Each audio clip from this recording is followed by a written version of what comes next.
Long time no talk, everybody. Sorry for being so offline, but I just haven't been doing as many backpacking trips as of late. I got to do a 14er this season so far, and I've been doing some climbing, but really the snow in the Rockies has pretty much just started to actually melt, and it's just been extremely stormy. But I am getting ready, as there is a gear explosion behind me, to do the Wind River High Route. I'm doing it with Weatherman. It's going to be a lot more technical. I kind of know what to expect, but not really. I'm imagining it will be similar to the Uinta Highline Trail, as you'll be above 10,000 feet for the majority of the 100 miles. But this is a little bit different because it's mainly route finding. It's not as much of an actual trail. So I'm glad that I'm not doing it solo. The forecast looks incredible, so weather should be great. And it's gonna be a challenge. I haven't done 20 plus mile days with 4,000 plus feet of elevation gain every day since the Pacific Crest Trail. So I'm sure my body will be feeling it. But I figured as I'm dusting off all my gear, I'll show you what's changed, what has stayed the same, and hopefully this will double check myself so I don't leave anything behind, because I think I'm gonna need everything that I possibly have on this trail. This is really what I'd use on a regular thru hike, honestly. Even with some of the changes you'll see, nothing's really been that drastic, but haven't done a gear video in a while, so I figured you all would appreciate this, so let's break it down. Okay, so starting out with my backpack, I recently got the Waymark Through 40 liter. I think it's the Ranger. I don't know if you can actually find this on their website anymore. I kind of looked for it today because I couldn't even remember what it was called. But I've already used this in Japan when I did the random associated trails on the Kimono Kodo, and I really like it. The only thing that is different from the Z-Packs that I miss is this back is flat. So my back gets very sweaty when I hike, and I do miss having that arc to have some breeze come through. But I get sweaty anyway on trail, so it's not like it's that big of a deal. But as far as the way that it fits my body and the comfort level of it, it's great. It's very sturdy. I think it can hold almost 40 pounds, and it's got 40 liters of internal space. So one thing that you'll always want to note when you're looking for a pack is, like Z-Packs, for example, they'll give you the total capacity of all the pockets, outer, inner, and they'll say you're buying a 50 liter when the internal capacity might be 38. So just something to note if you're ever looking at a pack, just be sure you know how they actually fit the description of what the size is. But I've enjoyed this one so far. I think the thing that I enjoy the most is the really thick hip belt. I know when I was on the PCT, I just kept shrinking down, and the pack, if you have like thinner hip belt straps, I felt like it was digging into me and it started to hurt. So you all saw I ended up cutting off that sitting pad and making some extra cushion. But I've really enjoyed the Waymark so far. They're fairly priced. I think I got mine for like $280, and all around just a super solid pack. So I'm excited to use it on something a little bit longer and a little bit more technical. I'm still using my Thermarest NXT. It's got like an R value of 7. The only thing I ever had to fix on this, on the entire PCT, was this one patch. And the way that it popped was in a hotel room. So I was really bummed because I was actually about 100 miles away from the finish line when I blew it up on the hotel floor in Mammoth, and a tiny little like pin needle popped it on the ground. I don't even know what actually did it, but this patch is held super strong. I just used some gear tape. It's been great since. I've tested it. So that will be great for this trail, since I think it'll be a little bit chillier at night, maybe upper 30s. I use this Gossamer Gear thin foam pad as kind of like my ground sheet. I don't use a ground sheet when I hike. This is just to keep my pad from being on some rocky surfaces or popping or anything like that. Tickshot actually got this for me out of a hiker box. So salute to you, my friend, if you're watching this. This was such a clutch find. Thank you. They never have these. They're always out of stock. So I feel like once you get one, you don't want to let it go. And then lastly, I am switching it up this year. Yes, I'm going with the EE. I got the Enlightened Equipment Enigma. The only reason I did this is because I still love Zenbivy, by the way. I just wanted to try something that was a little bit warmer. This is a 15 degree, I believe. And I always saw hot moms on the trail, and I would feel the material and it just felt so comfortable. And the Zenbivy is just getting to the point where it's lost a lot of down. I mean, it's lasted me 3,300 miles and it's still good. I could still use it. In fact, I'll actually have some friends borrowing it on trail pretty soon. But I'm excited to try this. I don't know if it's going to be too hot for me, but I would rather be cozy on trail than cold. And the only part that tends to get cold for me are my feet.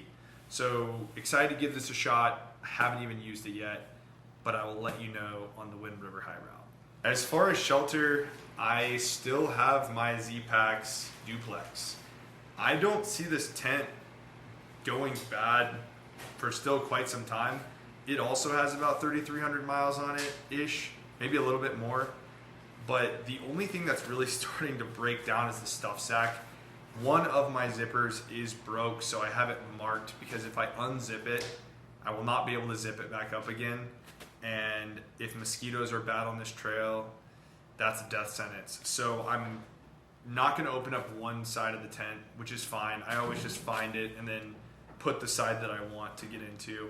But I still have the duplex. I love this tent. I just don't want to buy another one. They're so expensive, and I'm just going to run it until it's not usable anymore. So I don't know when that will be, but still running strong. Also, in accordance with the tent, I still just have my Amazon stakes. They're a little bit heavier, but they're super thick and durable, and they're really hard to lose. So I just take on the extra weight. I'm not like an ultralight guy at all. Like, I don't have a super heavy base weight, but at the same time, these stakes are just so great. They don't bend. They're easy to find. So I'm still rocking these, and I don't see these switching up anytime soon, and they're cheap.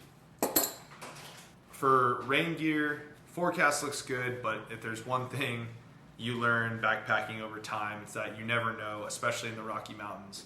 I have the Lone Singer poncho, which actually I got from Turkey during a 14er a few years back when we hiked La Plata. So Turkey, if you're watching this, I need to give this back to you, man. I swear I will, but I usually use like the Frog Tog or whatever, but this is just so much more durable, and I'm a little bit taller of a dude, so it actually drapes down over my pack and almost down to my knees, which I enjoy. It keeps me a little bit warmer if it's some alpine rain and it's getting colder. So I'll be bringing this guy, even though it's a little bit heavier. So clothing wise, I have a new addition. I have the booties. These were $18 on Amazon, I think, and I've used them once when me and Jackie went out for that 28-mile loop the other weekend, and they're just really nice. Like I said, my feet get cold, and I can't really sleep with cold feet. And even though I think the 15-degree bag is going to make it to where I don't have to worry about that, I would always carry these along. I think they're 3 ounces for just the peace of mind that my feet won't be cold. So adding these to my kit. I am still rocking the same Patagonia gray sun hoodie from the PCT. It's completely sun bleached, a totally different color, but it works great still, and it's a little bit thicker, and I like that for some extra warmth when it's windy up top at higher elevations. I'll be rocking 2 pairs of my Darn Tough socks I got in the military. I think these are midweights, so I'll be able to switch it out. For 100 miles, 2 pairs is really all I need. I am gonna bring kind of like a nice little sleep shirt. It's like an REI merino wool long sleeve that I can double down with at camp.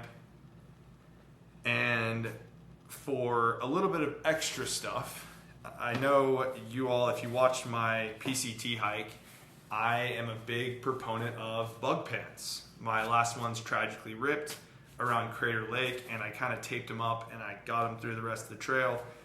But these are from Amazon.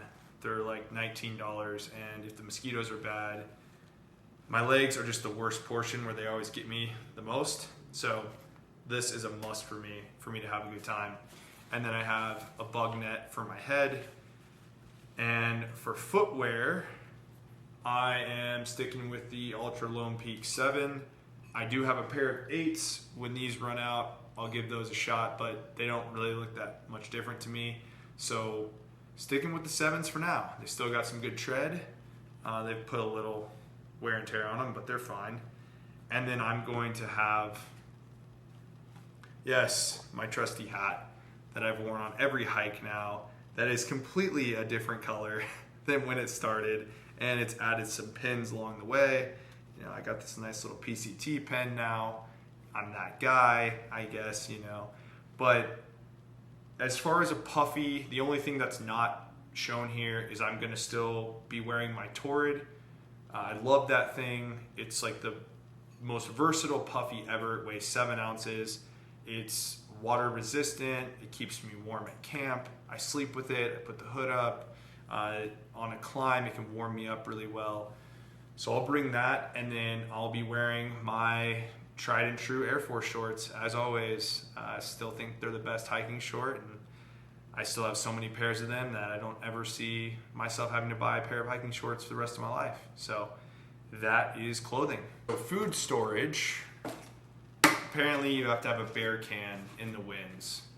Super huge bummer, but hey, I get it. Keep the bears wild. It's fine. It's only 100 miles. I didn't love carrying one in the Sierra, but I understand why you have to. So I'm going to be fitting 4.5 days worth of food in this BV 450. I've done it before. I can do it again.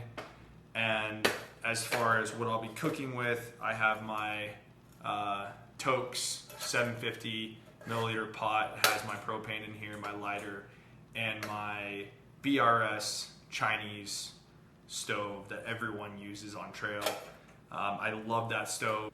It's also been going with me for about 3,000 miles now, so really, really good stove. And that's pretty much it as far as cooking ware. I also have a little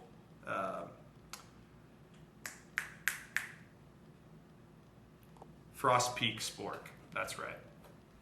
For electronics, it's going to be pretty simple this go around because it's only 100 miles. I won't really have to bring any equipment to keep Wilson charged up. I'll just have some extra batteries for him and he'll be good to go. I'll also have my Garmin InReach Mini because when you get to the end of the Wind River High Route, you're at Green River Lake Campground and you're pretty much in the middle of nowhere and you're not really going to have any sort of service whatsoever. So I'll have to text our outfitter that is going to give us a ride with this guy, and it's just good for redundancy and safety. And then I'll have a new Petzl rechargeable headlamp. I used to carry around like a very basic Energizer headlamp, but they kind of suck and they're really cheap, but the batteries go out on them quickly, and I did a lot of night hiking on the PCT, and that was a big major flaw when I realized that if you do more than 2 hours of night hiking, you'll pretty much kill a set of AA batteries. And then I have my Nightcore 10,000 milliamp battery. This is going to be plenty. I don't think I'm going to have to charge up anything but my phone, maybe twice on trail. So I'll have that. And then kind of miscellaneous, I didn't add in, but I'll be using actually my Be Free filter this time because I can't find my knock bladder, so I won't be using my Sawyer. But that's okay. I've had this for a long time and I've tested it. It works great. So I might as well switch it up for this trail. And then I'll also have a little cord for my iPhone. But that's pretty much it for electronics. And then lastly is going to be my Ditty Bag. It's the same one that I've always hiked with. It's this really thin packet. I don't even know. I think Jackie gave me this, to be honest. So what's inside of it is toilet paper, which I use very little of now because I use a travel bidet on trail, hand sanitizer,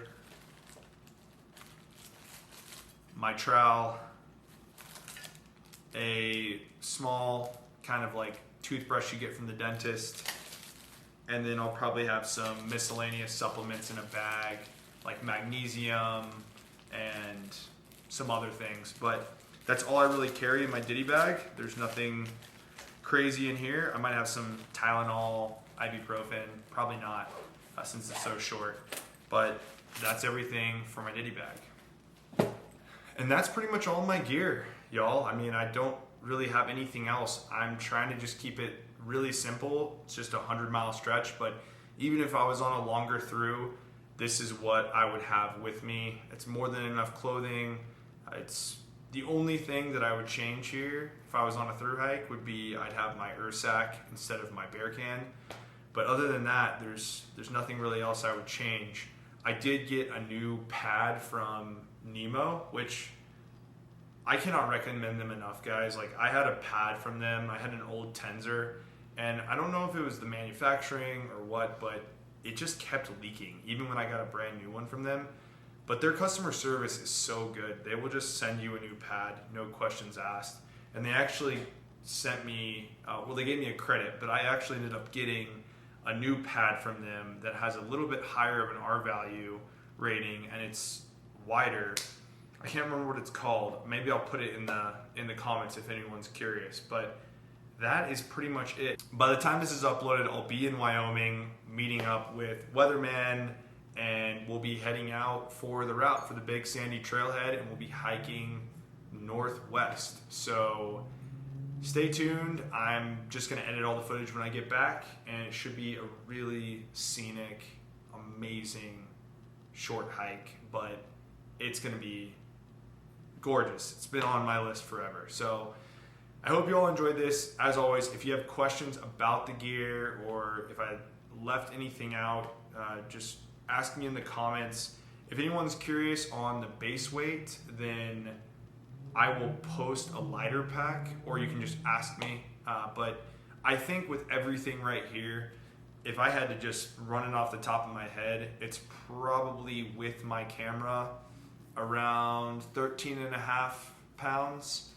One thing I also didn't mention is I will be bringing my Black Diamond trekking poles, the Trail Sport. They're a little bit heavier, but super sturdy, and they're really durable. I don't use carbon fiber trekking poles anymore because I break them all the time. So that's it. Stoked to get on this trail, and I'm sure I'm gonna feel it, but it's gonna be absolutely gorgeous. So I'll see you on the next one, and that will be the Wind River High Route series. Until then, take it easy, and I'll be posting some more content soon.